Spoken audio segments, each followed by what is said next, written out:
গেলে যদি মুমিন হয় তো ফেরেশতারা মালাকুল মউত ফেরেশতের রুমাল দিয়ে তার রূহটা ফেরেশতের রুমালের ভিতরে নেয়।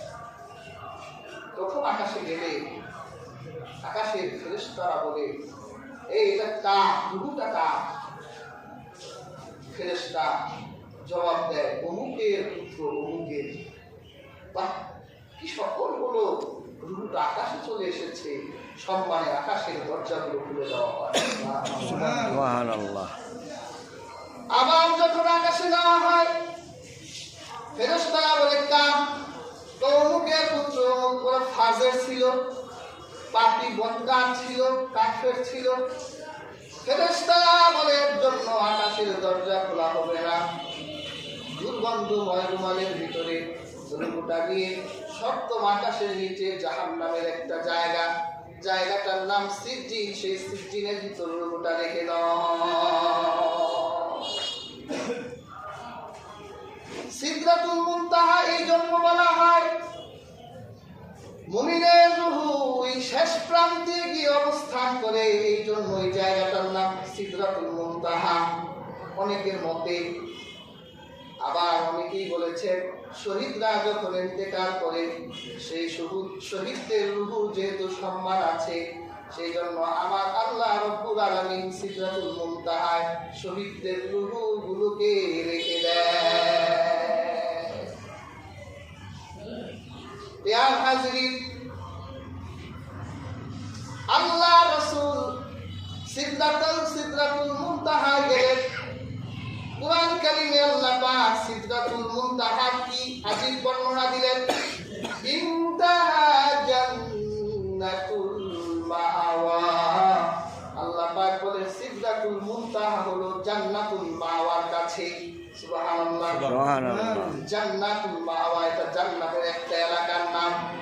আল্লাহ বলে সিদরাতুল মুনতাহা হলো জান্নাতের ওই এলাকার কাছেই। إذ يغشى السدرة ما يغشى ما زغى البصر وما طغى لقد رأى من آيات ربه الكبرى। আল্লাহ পাক বলেন ওই সিদরাতুল মুনতাহা যা দিয়ে ঢেকে রাখার, তা দিয়ে ঢেকে রাখা হয়েছে। হাজিরিন, আল্লাহ সিদরাতুল মুনতাহাকে এত সুন্দর করে সাজিয়েছেন। আল্লাহ রাসূল বলেছেন, এটা এতগুলো রং আমি সিদরাতুল মুনতাহার ভিতর দেখেছি, যে রং বর্ণনা করার মতো মোটেই পৃথিবীতে নাই। আর এই রঙের সৌন্দর্য ধারণ করার মতো কোন মস্তিষ্ক দুনিয়ার মানুষের মাথায় নাই। ফিহা ফিরাশুম মিন যাহাব। আল্লাহর হাবিব বলেছেন, প্রত্যেক পাতা পল্লবের ভিতরে সোনার পাখিরা উড়াউড়ি করছে। সোনার পাখি সেই সিদরাতুল মুনতাহার ডালে ডালে। আবার অনেক বর্ণনা এসেছে, আল্লাহর ফেরেশতারা প্রত্যেক ডালে ডালে পাতা পল্লবে বসে আমার আল্লাহর জিকিরে মশগুল।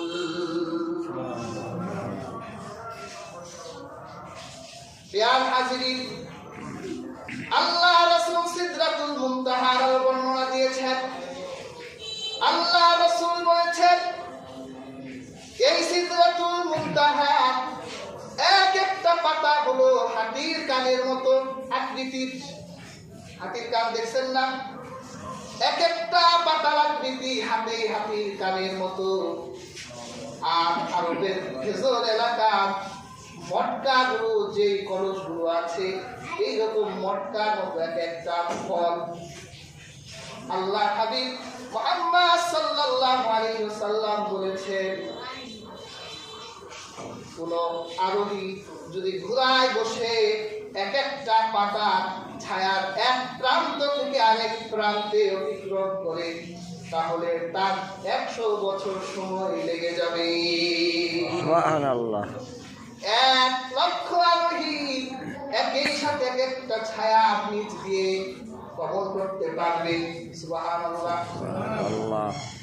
আল্লাহ রাসূল সিদরাতুল মুনতাহার ভিতরে বড় বড় নিদর্শন দেখলেন। আল্লাহ কোরআনে বলেছে, সেই নিদর্শনের গুলোর মধ্যে একটা হলো হযরত জিবরীলকে আল্লাহর রাসূল সেখানে তার পূর্ণ আকৃতিতে দেখেছে। লাকাদ রাআহু নাসলাতান উখরা, তিনি আরেকবার জিবরীলকে দেখতে পেলেন। সুবহানাল্লাহ। রাসূলুল্লাহ চক্ষু ভ্রম হয়নি, আঁকাবাঁকা হয় নাই চোখ, তিনি দেখার ক্ষেত্রে সীমালঙ্ঘন করেননি, তিনি পুরো জিবরীলকে দেখতে পেলেন। অনেক বর্ণনা এসেছে আল্লাহ রাসূল জিবরীলকে পূর্ণ আকৃতিতে 2 বার দেখেছেন। আর হযরত জিবরীল বিভিন্ন আকৃতি ধারণ করে রাসূলুল্লাহর কাছে 23 বছরে, গোটা 63 বছরে আল্লাহ রাসূলের কাছে 24,000 বার এসেছে। সুবহানাল্লাহ। জিবরীল এক ফেরেশতা, দুনিয়ার সকল নবীর কাছে জিবরীল আসতেন, দুনিয়ার সমস্ত নবীকে তিনি সহযোগিতা করতেন। হযরত ইউসুফ যখন কুয়ার ভিতরে, হযরত জিবরীল তখন কুয়ার ভিতরে, হযরত ইউসুফের সব বিপদেই হযরত জিবরীল ছিলেন। হযরত মারিয়াম ঘরের ভিতরে হাম্মাম খানায় গোসলে হযরত জিবরীল যুবক ছেলের বেশ ধারণ করে গোসলখানায়।